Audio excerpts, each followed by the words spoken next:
Trucks, they are awesome, but these 8, well, they are not. Don't buy unless you love financial misery, because there's no money in here. like, subscribe, and let's go. I want to give a huge shout out to today's sponsor, HelloFresh, because summer is gone and the grind is back, which means it's time to get smart with meals. That is where HelloFresh, America's #1 meal kit, comes in, hooking you up with fully customizable boxes packed with pre-portioned ingredients. Translation: no wasted food, no wasted cash. It's all about dialing in meals just the way you like them. So you're only paying for what you actually use. Perfect for keeping things tasty and stress-free when life's coming at you fast. And guess what? HelloFresh isn't just about dinner. They've got free breakfast for life for all subscribers. That's right, with every single delivery, you're scoring a free breakfast item. Talk about starting your day on the right foot. No extra charge, no hassle, just delicious breakfast goodness with every box. Oh, and if you're like me, life gets busy, but HelloFresh, well, they get that. Plans change? No problemo. You can customize your deliveries week to week, swapping meals to match your vibe. Fit and wholesome, family friendly, quick and easy, vegetarian? You name it, they got it. Adjust your delivery date, skip a week if you need, whatever works. And with seasonal menus that bring the heat, yeah, pumpkin spice is in there.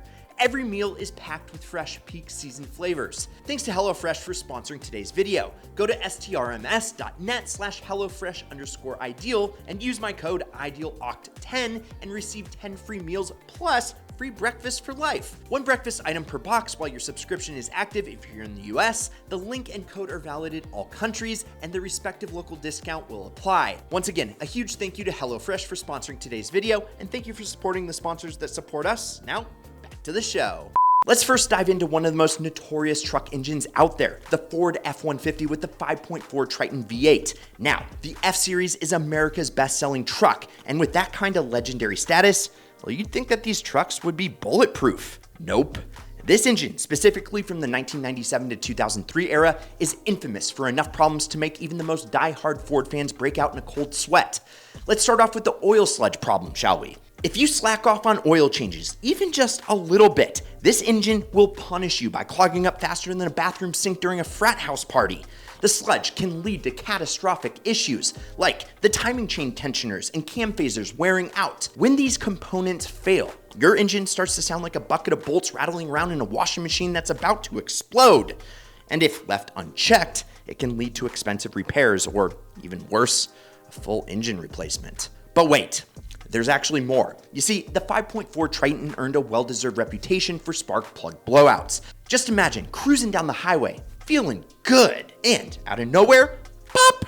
There goes your spark plug, blasting off like it's trying to break free of Earth's orbit. And it is not just a minor inconvenience. The blowout strips the threading in the engine's aluminum head, and once that happens, you're in for some serious repairs. Some unlucky owners have even had to replace entire cylinder heads. And as if that wasn't enough, Ford decided to fix the spark plug problem after 2004 by making it nearly impossible to remove the spark plugs without snapping them in half. Mechanics lovingly dubbed this issue the stuck spark plug syndrome. What should be routine maintenance turns into an ordeal of extracting spark plug pieces from deep within the engine, leaving you wondering why you even bought this truck in the first place. Despite all of this, the 5.4 Triton still holds a bizarre place in the hearts of many Ford loyalists. It's a testament to the power of Ford's brand loyalty, nostalgia, and, let's be real, some pretty genius marketing. These trucks, they keep selling, even though anyone who's owned one knows that they're more trouble than they're worth. So, if you're dead set on buying a Triton-powered F-150, do yourself a favor, either get to know a really good mechanic or stock up on duct tape, spark plug rethread kits, and maybe some caffeine, so when the inevitable happens, you're ready. Now, let's talk about the Ram 1500 with the EcoDiesel 3-liter V6, the truck that looked so promising on paper but then just spiraled into a mechanical nightmare. When Chrysler decided to ditch their usual partnership with Cummins and then team up with VM Motori, they were banking on this engine being a game changer for fuel economy and power. Spoiler alert, things went downhill faster than a greased up sled on a ski slope. Initially, the EcoDiesel racked up praise for its fuel efficiency and clean diesel technology. People, they were stoked, but not for long. You know, what started as a win for fuel-conscious truck owners turned into a mechanical disaster. The issues stacked up. oil cooler failures, EGR cooler leaks, and even contaminated engine blocks. Yeah, that's right, contaminated blocks, which led to, you guessed it, complete engine failure. You know, a buddy of mine actually picked one of these up, thinking he was getting a solid choice. Fast forward to just 60,000 miles later, and his engine blew up. The replacement engine Chrysler graciously gave him was a money pit within a month. Oh, and let's not forget the emission scandal that put the final nail in the coffin. Chrysler was caught cheating on emission tests, trying to make this engine seem cleaner than it actually was. This resulted in a massive recall and a lawsuit that shook up the automotive world.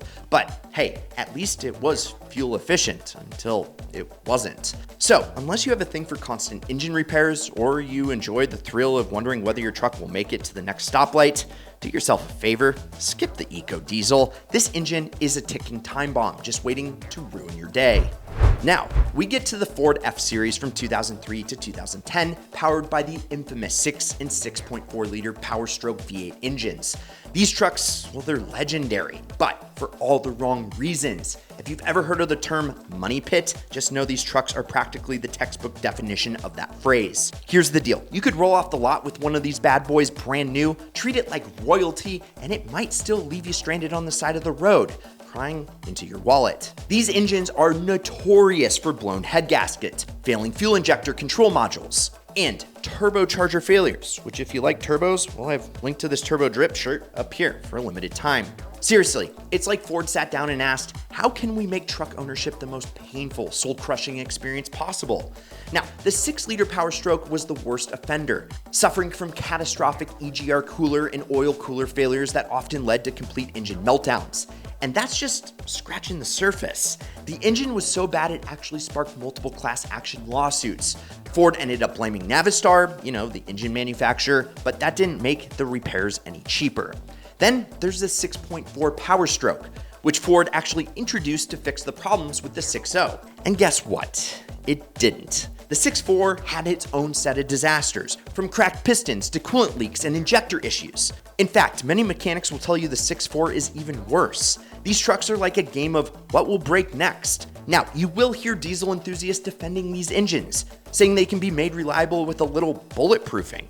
Yeah, you can slap on aftermarket parts and re-engineer the truck to make it run right, but if you have to spend thousands of dollars just to make a brand new truck work properly, that's a hard pass for me. At the end of the day, unless you're emotionally attached to spending your weekends under the hood and your bank account draining like a leaky faucet, it's best to steer clear of the 6.0 and 6.4 Power Stroke engines. Trust me, your wallet will thank you. Yes, the Nissan Titan with the highly anticipated Cummins 5-liter V8. And when Nissan rolled this thing out, they had their eyes on grabbing a big slice of the full-size truck pie. And let's be real, teaming up with Cummins sounded like a genius move on paper. I mean, Cummins engines are basically the rock stars of diesel performance. Am I right? But in this case, the curtains dropped hard and this engine fell flat on its face. We're talking turbocharger troubles, DPF and DEF malfunctions, and a high-pressure fuel pump fiasco that had Titan owners ready to pull their hair out. Oh, and did I mention the Titan's forced regeneration feature? Yeah, it was supposed to be a game changer for emissions, but all it did was drain fuel faster than a kid raiding the candy jar. It robbed drivers of power, and the fuel economy was about as efficient as using a garden hose to fill a swimming pool. To save face, Nissan ended up buying back a bunch of these trucks, which says a lot about how well this Cummins experience actually went. If you're in the market for a truck, do yourself a favor and skip the Titan. Sure, Cummins has a good rep, but this particular collaboration was more of a miss than a hit. Save yourself the frustration and just look elsewhere. And if you do want to find yourself an ideal truck, well, I've linked to them via Auto Tempest down in the first pinned comment. Next up on the chopping block in this video is the Chevrolet Colorado with the 3.5-liter inline-5 engine. On paper, this truck seemed like a solid choice for those who didn't want to wrestle with the full-size beasts. But let's face it, the reality under the hood is a whole different story. This engine was supposed to offer a nice middle ground between fuel efficiency and performance, but it turned into a masterclass of frustration. Misfires? Check. Worn out valve seats? Double check. The engine's reputation for reliability tanked faster than its resale value. These trucks practically fell apart if you didn't watch them like a hawk. Early models were particularly notorious for their failing fuel injectors, which often led to catastrophic engine damage, like complete cylinder head replacement. And we're not talking about a quick, easy fix here. This is a massive and costly undertaking, the kind that'll have you questioning all of your life choices. One day you're thinking, hey, I just saved some money going with the i5. The next, you're gonna be staring at that repair bill that you could buy, a better truck with. On top of that, the inline 5's performance was underwhelming, leaving you with an engine that didn't offer much in the way of power or longevity. If you were hoping for a spirited drive or dependable workhorse, the Colorado with the 3.5 is a hard pass. If you got your heart set on a Colorado though, do yourself a favor and just skip the i5. The V6 version is way better. It's more reliable, delivers more performance, and will save you from those sleepless nights where you wonder if your engine's going to give out before you make it to work. Trust me, your wallet and your sanity will thank you. The Dodge 4.7 liter V8, an engine that snuck its way into all kinds of Dodge trucks and SUVs in the early 2000s, but not without leaving a trail of heartache in its wake. On the surface, this engine had potential, decent power, reasonable fuel efficiency for a V8, and it found its way into some popular models like the Ram and the Durango. But beneath the hood lurked a minefield of problems that had owners running to mechanics faster than you can say, engine rebuild. Let's start with the misfires and lifter issues. This engine developed a reputation for lifters falling off like they were on a bad vacation, leaving the engine clattering like a bag of bolts. And that's just the beginning. The real horror story comes in the form of valve seat failures, where the valve seats literally crumbled apart, leading to catastrophic engine damage. Picture this, you're driving along, minding your own business, and suddenly your engine internals just decide to take a permanent holiday without telling you? Yeah, it's that bad. To make matters worse, the 4.7 liter V8's cooling system wasn't exactly robust, which led to overheating issues that only compounded the engine's problems. And once these engines started overheating, it was game over for a lot of owners. We're talking cracked heads, warped blocks, the whole 9 yards. One day your truck's just humming along and the next it's giving you the silent treatment because it's in the shop for an expensive rebuild. Now sure, some people did manage to have good experiences with this engine, probably by performing some sort of mechanical voodoo or keeping up with the maintenance religiously. But for most owners, it was just a ticking time bomb.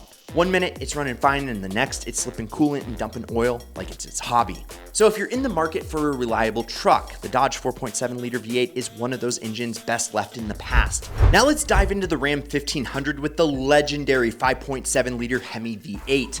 On the surface, this engine has the kind of reputation that makes muscle car fans and truck lovers alike light up.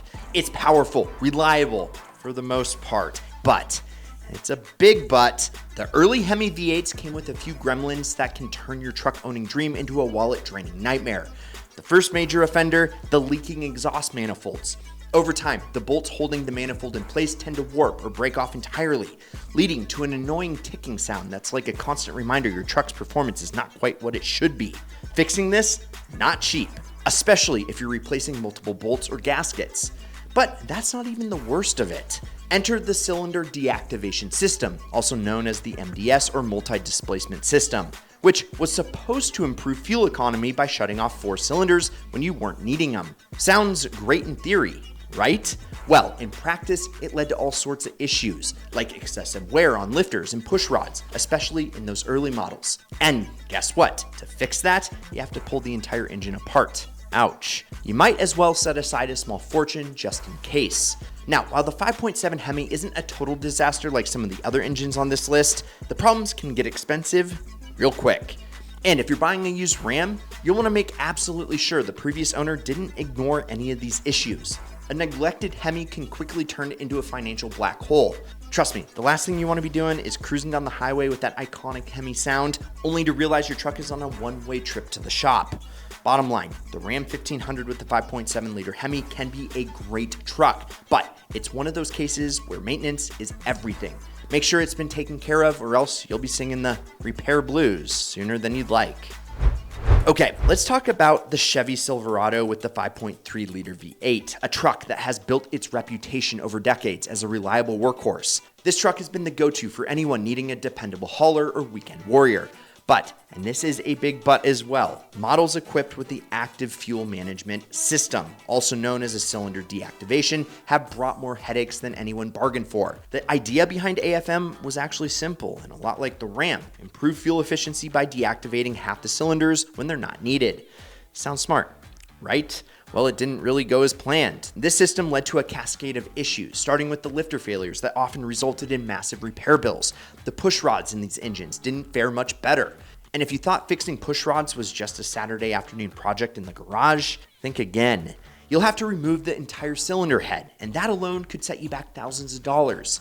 These problems aren't limited to one bad model year either. The AFM system plagued the Silverado lineup for several years, and once lifters or push rods fail, you're looking at a repair process that's both time-consuming and extremely costly. In some cases, owners have had to replace entire engines because of the damage caused from cylinder deactivation malfunctions. Now, to be fair, the 5.3-liter V8 without AFM is still a solid engine with a great track record for reliability. In short, while the Silverado has earned its reputation as a durable and reliable truck, the models with AFM are like playing mechanical Russian roulette. It's better to play it safe and opt for a model without the dreaded system. It is time for a couple of honorable mentions. I want to give a nod to some of the trucks that didn't quite make the cut for the worst list, but still deserve a shout out for their quirks and questionable moments. The Toyota Tacoma, believe it or not, with the 3-liter and 3.4-liter V6 engine, and the old Ford Ranger models. These trucks aren't without their issues, but they've both managed to build a cult following for one reason: they can take a beating and keep on rolling.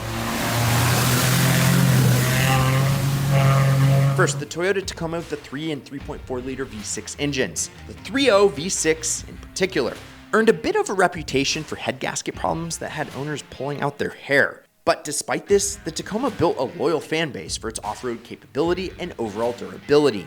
It's the truck equivalent of the one friend who constantly screws up but you stick around them because they're reliable when it counts. Keep up with truck maintenance and this truck will handle just about anything you throw at it. And then we've got the older Ford Ranger models. Now, these aren't without their own set of quirks either. Transmission issues, anyone? But here's the thing, people, they love the Ranger, especially for its rugged simplicity. Whether it's the compact size that make it perfect for getting into tight spots or the way it just keeps going even after you've driven it into the ground, the Ranger has earned a reputation as a dependable little workhorse. Sure, it might not have the same bells and whistles of a newer truck, but if you're looking for a reliable beater that can handle tough terrain, the old Ranger models can still get the job done. So while these trucks, they're not perfect, they've earned their stripes with solid reliability and the ability to conquer just about anything you throw at them. With a little TLC, they'll last for years and still have enough left in the tank to make you smile when the road gets rough. So there you have it. 8 trucks. If you love financial misery, well, go buy them. Use the Auto Tempest link down below to find other trucks. And if you enjoyed this video, like, subscribe, turn on that notification bell, and let us know in the comments if you've ever dealt with any of these issues or did we miss a truck. Also, if you enjoyed this vid, you will love these Ideal vids over here. I'm Brad. This is Ideal. We'll see you next week, and promise me one thing. Well, go buy this shirt. I'll link to it in the first pinned comment, but keep living the Ideal lifestyle.